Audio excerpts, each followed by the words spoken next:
And now, Fastened Like Nails with Dr. Mark Hamby.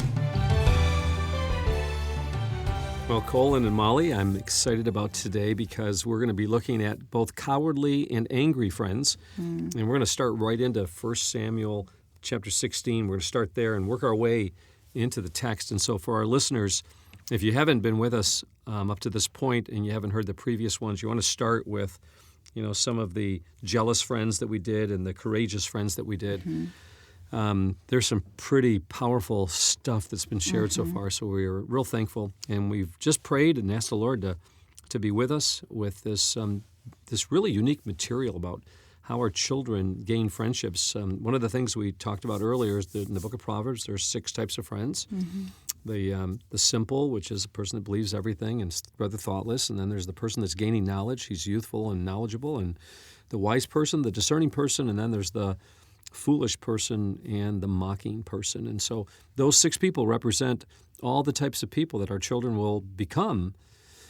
They'll become one of those over the years. And so we want to guide our children to become the wise and discerning between good and evil. And David, he is the demonstration of probably one of the wisest rulers in all of Israel.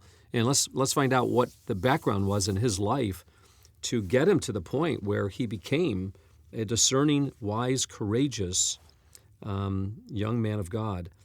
So I'd like to just start kind of like if you go back with me to 1 Samuel chapter 16, Colin and Molly.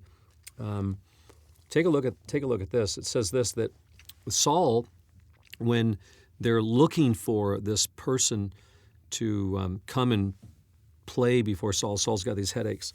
One of the things that they find is this young man. He's a Bethlehemite, and it says this. It says this. He says, "I've seen this young man. He's skillful in playing. That means he plays an instrument. And by the way, where did he get his instrument? Did he make it? Yeah, I think so. And if you make something, you care for it. Yeah. Kids today have so much. It seems like, and it hasn't cost them anything. So if it doesn't cost you something, the value seems to be less for children. So he's skillful in playing. He's a man of valor. The book of Proverbs chapter 5 talks about valor. And it talks about not giving your valor to another. So if you start to lose your virtue by doing things that are immoral, improper, profane, and obscene, what happens is what you've gained over the years, it starts to deteriorate. You start to lose it. God causes you to lose your valor. Yeah, could you define valor? Yeah, absolutely. So in the New Testament, in the Greek, it says, add to your faith virtue, and to virtue knowledge. And knowledge, self-control, perseverance, godliness, brotherly kindness, and love. So those are seven virtues. And they're all added to faith. And the word add is the word korageo, epikorageo, which means add at your own expense. It was a combination between a donor and a choir master, and both of them had to give in order to make the production move forward. And they had to give of their own expense. So Paul uses this term. It was really something. When I was in Israel, they had just uncovered an ancient, it was a outdoor theater.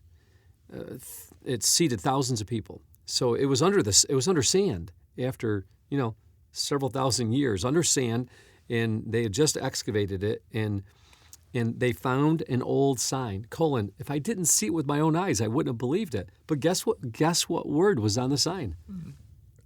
Epikorageo. In Greek. I'm like, they had Greek, and they had that, I think it was also in Hebrew, and I'm like, I can't believe it. There's my word. That's crazy. Yeah. So why was it in the theater? I don't know. Someone probably just put it up there knowing I was coming. Right. Of course, yes. As one does. So this epikorageo word, add at your own expense to your own faith. So add to your faith, what? Virtue.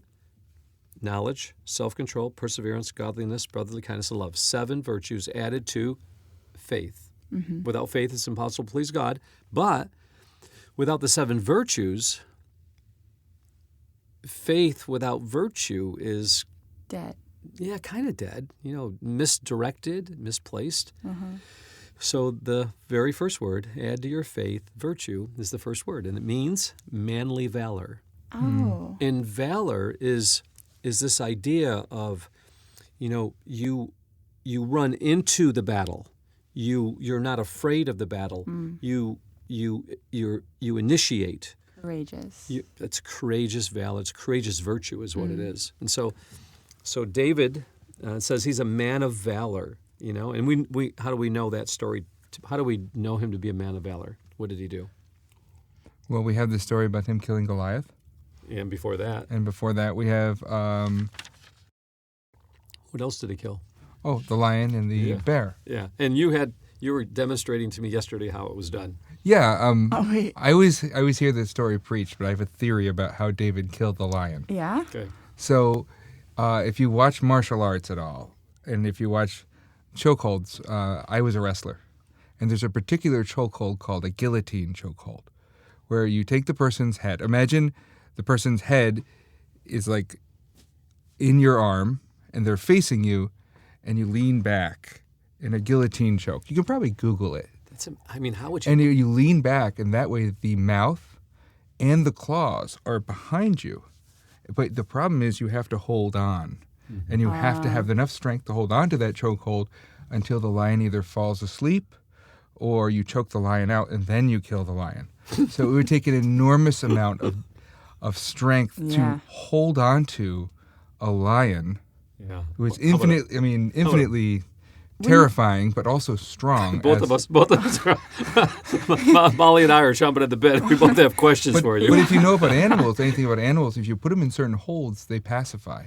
Oh. So there's a certain amount at which you need to know a specific way in the ancient world to kill a lion, which meant you were skilled, which meant you'd either seen it done before or you've been taught it.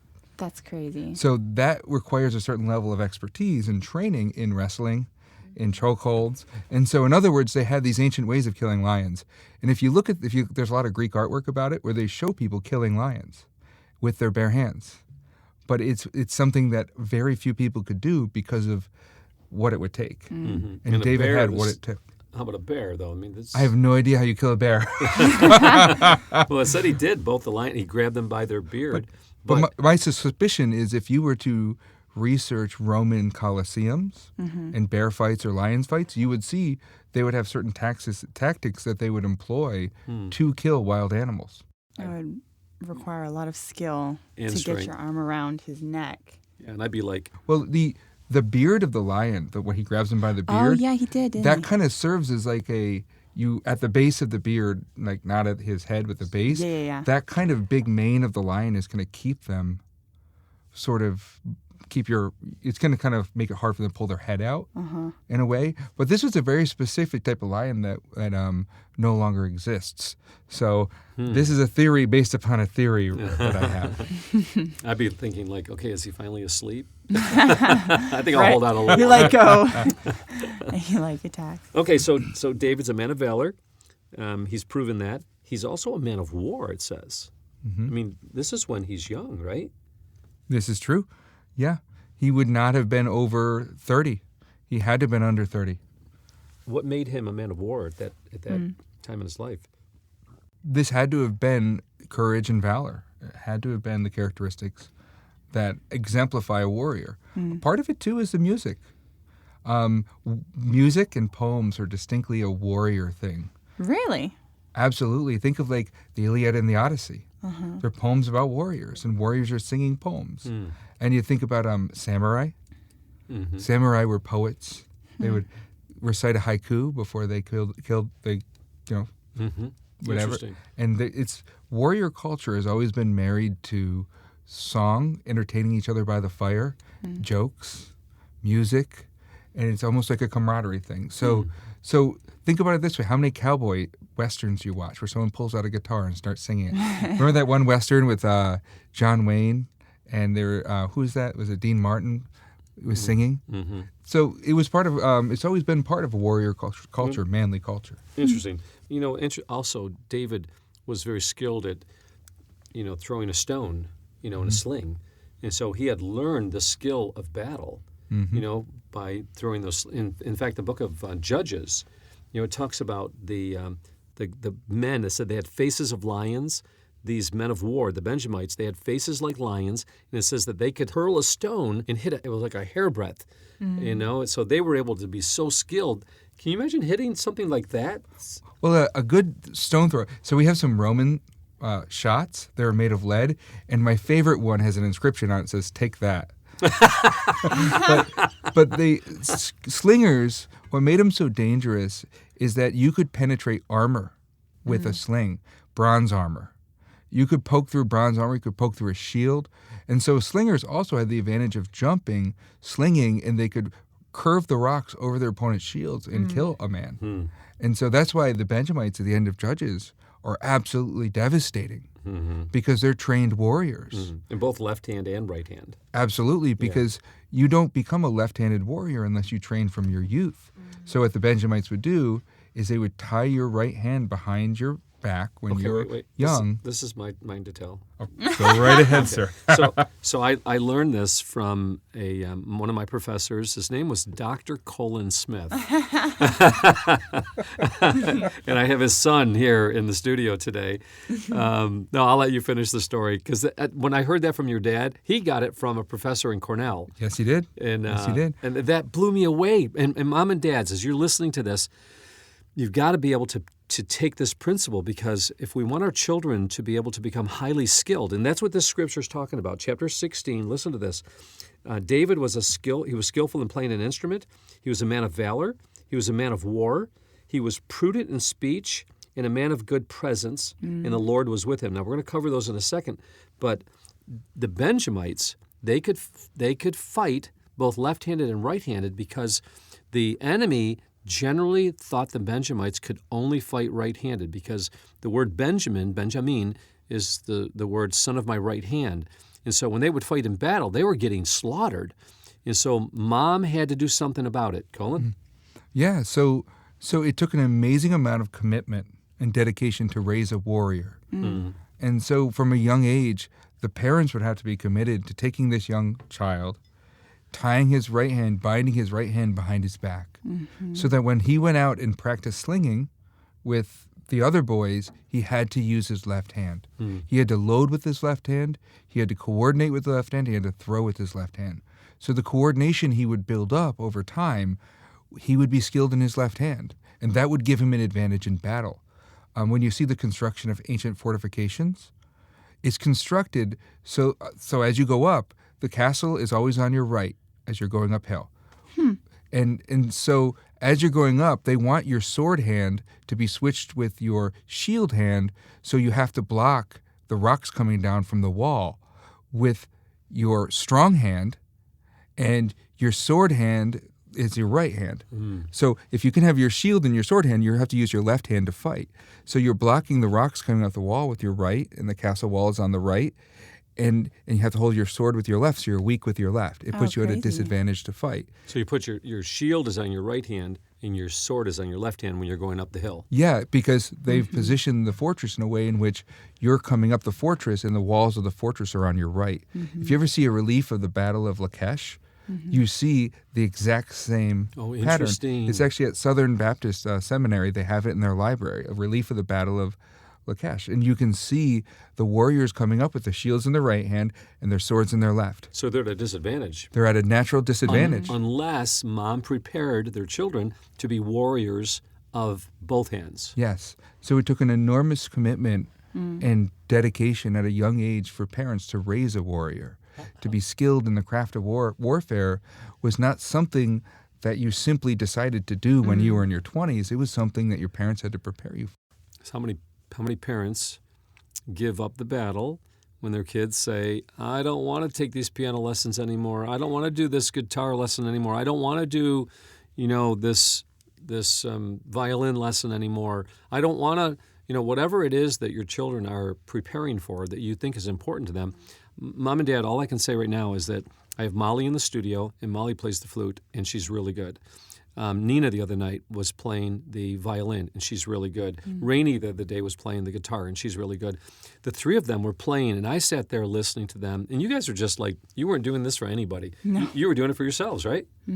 You were enjoying your music that you had been equipped with over the years, And you guys did something that was so wonderful. I didn't want to leave. I wanted to just keep going. It was just incredible. And what, Molly, did you want to take flute lessons? You did, didn't you? I did, but my mom did make me take piano lessons. I didn't really enjoy that. And then later in my life, I did appreciate that because there was a need at the church I was at. There was no one who could play the piano, so I was able to fulfill a role there. Mm-hmm. So, and you do that here from time to time as well, play the piano once in a while. yeah. And so just to add to this, we're talking about Benjamites who are slingers. Mm-hmm. Who was from the tribe of Benjamin who was a slinger? Wasn't it the guy who killed Eglon? Yes, but who else is from the tribe of Benjamin in this story? Saul. Yes, and Wait, who killed Goliath with the sling? David. Can you imagine the embarrassment? What? Oh, wow. I didn't know Saul was I guess. Can you imagine Yeah. the? You know what it would be No, like? that's crazy. It would be like if you refused to play hockey, and you're a Canadian, and an American played hockey, and he won, and he's the greatest hockey player ever, and you just shamed all of Canada. Like, this is a huge deal that he killed Goliath with a sling, and Saul is a Benjamite. Interesting. That's crazy. That's very interesting. Okay, so the application here is very simple. That at a young age, David was being prepared. He watched his father's sheep. Mm-hmm. He's out in the cold. He's out in the desert. It's not easy to watch these sheep. He kills a lion and a bear. His parents have to trust him to God. You know, he's in dangerous situations, during the night.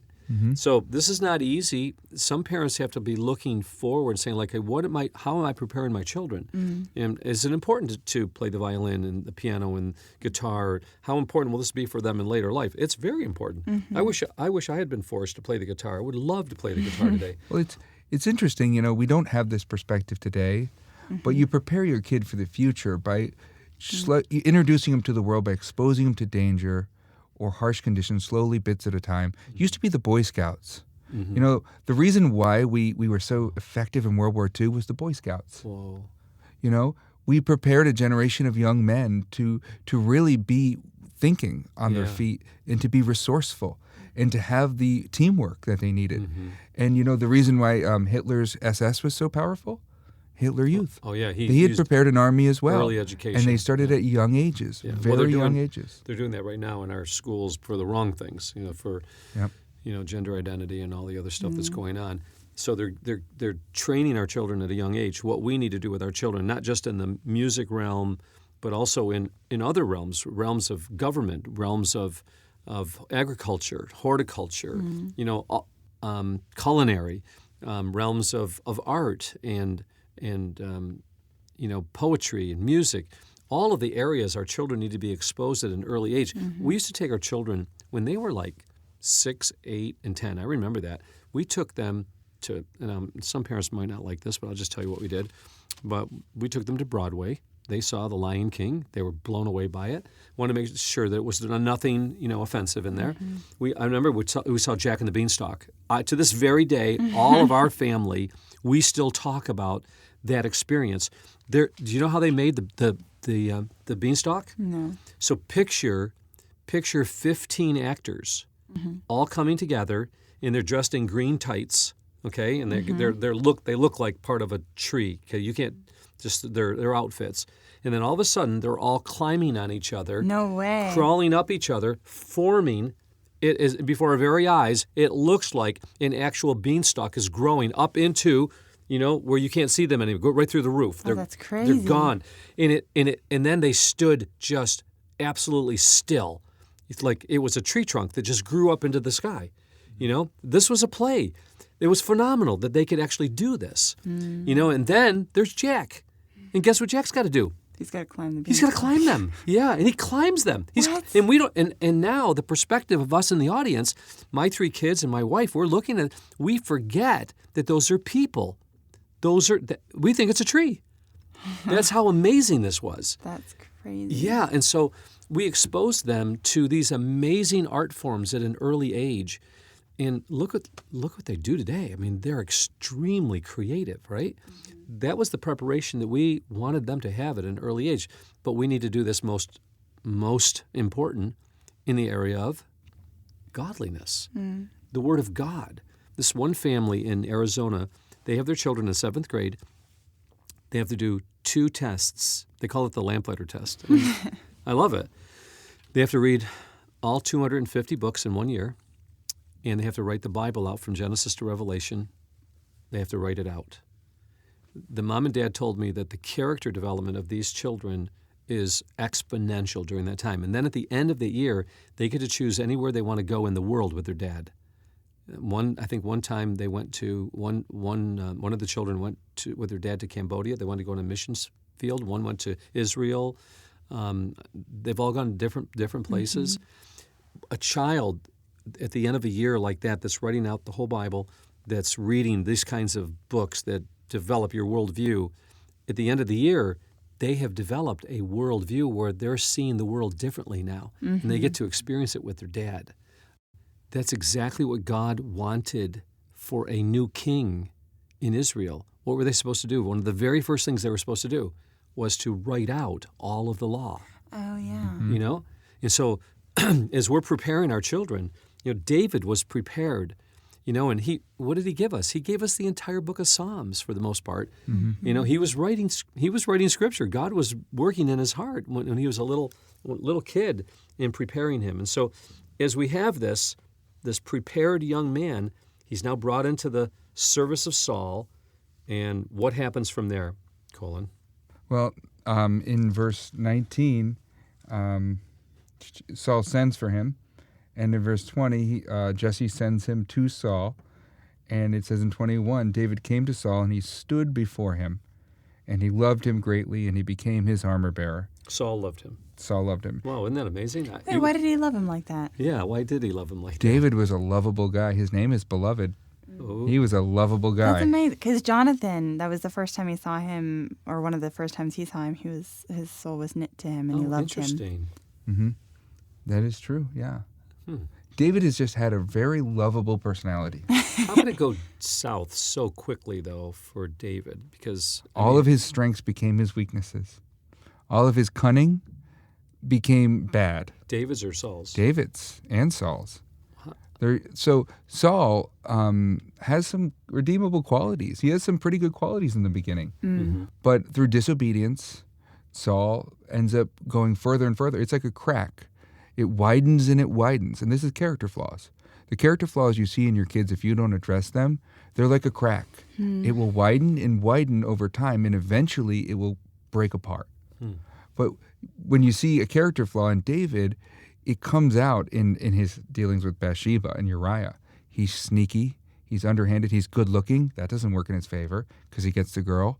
He goes after the women. The women love him. Not a good thing. He's sneaky. He has people trust him.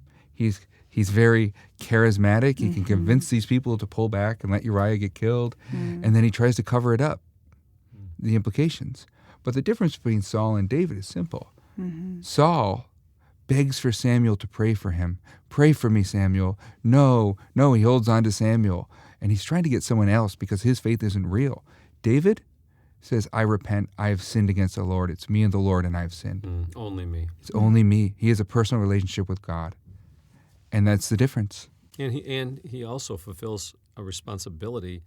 You would think that some men, after that terrible, ordeal with Bathsheba, the murder of her husband, etc. I mean, he does take care of her, and I'm not saying that that's he fulfills a responsibility. He doesn't draw back and try to say like, okay, well, we'll let your family take care of you. He does take care of her and recognizes, and that in itself is that all of Israel now gets to see, this is public now, so he's no longer going to hide it. Absolutely. But when you see Saul and David's relationship, one of the things that makes it so unique is Saul starts out loving David, and then he ends up hating him. And this is the unique part. That's very common in relationships. The unique part is David loves Saul back and never stops loving him. And so David refuses to strike the Lord's anointed. How does a parent, Colin, prepare their children in the area of becoming a man of valor, a man of war, fighting for the right things for God, a man of great character? And notice what also it says. It says that he was a man of prudent in speech. Where did he learn that art? How did he learn that? Did he learn it from his family? Learn it with the sheep? How does he learn that? So how do we get our children? And you've got children. You got teenagers right now. My children are in their 30s and in their 40s. How do you, as a dad, get your children to be prepared in these areas for their future? How do you get them to not be afraid, to start becoming more courageous, to becoming more skillful? How do you do that as a dad? I think it all kind of boils down to teaching our kids to trust that God is present with them wherever they go, and seeking out people who believe the same thing. When you're looking at avoiding danger or being afraid of things, the reason you are is because you don't know the Lord is with you. Yeah. And the reason that you can have skill and courage moving forward is you know the Lord will be with you. So I think we need to really be examples to our kids. And we need to push them in knowing that God's preparing them for something. Give them a goal. Give them something. Say, God is preparing you for something great. These piano lessons might be hard now, but down the line, there's going to be something that God is preparing you for. And so you need to stick with this. You need to trust that God is going to use this for his glory. I remember when we sent our kids each one on a missions trip. Jonathan went to Mexico, Jennifer went to Brazil, and David went to South Africa, somewhere in Africa. And all three of them came back completely changed. I mean, it was such a major influence on their lives that it was several years before you started to see it dwindle a little bit. But I think those opportunities, seeing life from a third world perspective, seeing needs that they've not seen before. You have to present your kids with real challenges, and you have to let them face real adversity. Now, you don't need to throw them into the fire or throw them in over their heads, but what you need to do is you need to let your kids face these challenges and learn to trust God on their own, which is super hard to do if you love your kids. Saul started his entire career with, remember how you said how he started is how he ends? He started hiding in the baggage compartment. Here he is hiding in a tent while Goliath is yelling out all of these threats. Comment on that. Well, that's Saul's character. I mean, when you don't believe the Lord is with you, you're going to exaggerate danger and you're going to run from painful situations. And, honestly, this world is not a safe place. And you have to understand there are things that can happen to us. But that's just the truth. What we have to do is we have to show our kids that despite of this, we have to have them believe that God is with them. And that, first thing, God is with us and he won't leave us in our trials. And secondly, God is strong enough to deliver us from any trials we fall into. And so no matter what we face, whatever risks we face, God is there. It's interesting you said, I never thought of that. They exaggerate the danger. That reminds me of Proverbs 22. The sluggard says, there's a lion outside. I'll be killed in the streets. Or I think it's going to snow, So they come up with all kinds of excuses because there's an exaggerated danger. That's interesting. Yeah. Mom and Dad, if your children are like that, if they tend to exaggerate the danger, the very first thing I would ask you is to see if you do that yourself so that you can, now you have to start being strong before them. You have to show them that you're no longer afraid or timid because that's how our children learn. They learn through us. So having said that, I'm going to close this session. And I'm looking forward. Tomorrow, we're going to do God's Anointed, okay? And we'll do that along with, again, the type of friends that our children choose. David has got to recognize in his relationship with Saul and his relationship with Jonathan, he's got to recognize who's anointed in his life and who's not. So we're going to do that tomorrow. Well, let's save that subject for the next broadcast. And so we're going to bring this one to a close here. Colin, thanks so much. This has been incredible. You've been listening to Fastened Like Nails, a presentation of Lamplighter Ministries. Our mission is to make ready a people prepared for the Lord by building Christlike character, one story at a time. To learn more about our family collection of rare books, dramatic audios, or guild programs, visit lamplighter.net. To hear more podcasts, search for Fastened Like Nails wherever you listen to podcasts. If If you have a question you would like to submit for the Lamplighter team, visit lamplighter.net/podcast and fill out the form. That's lamplighter.net/podcast.